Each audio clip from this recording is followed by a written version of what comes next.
Mambo vipi? Nataka kuongea na nyinyi kidogo machache. Unajua watu tumekuwa na kawaida za kutoa ahadi. Ahadi ni kitu kimoja kibaya sana. Unajua unapotoa ahadi unakuwa moja kwa moja umejiunganisha katika ulimwengu wa kiroho. Kwa hiyo ile ahadi yako haiwezi kufutika mpaka wewe mwenyewe uweze kuiondoa. Kwa hiyo kuweka nadhiri au kumwahidi mtu ambapo ile ahadi huwezi kuiondoa, jua utakuja kuilipiza kwa njia yoyote.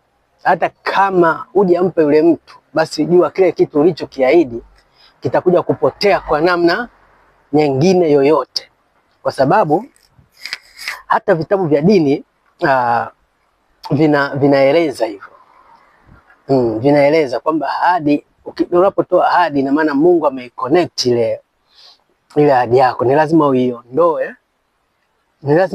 Yani ahadi yako yote unayoitoa ni lazima uifute. Yani ni bora mara 10 usitoe ahadi yoyote kwa mtu yoyote, au hata kwa Mungu, hata kwa shetani. Tena shetani ndo mbaya sana. Shetani ukimpa ahadi afu usipoitimiza, anakutandika live hivi mpaka utajuta.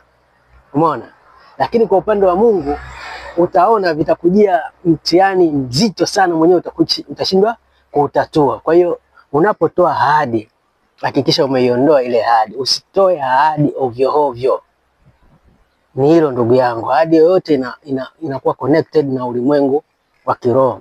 Huo ulimwengu wa kiroho wa kimungu, ulimwengu wa kiroho wa kishetani, ahadi ni mbaya. Weka akilini.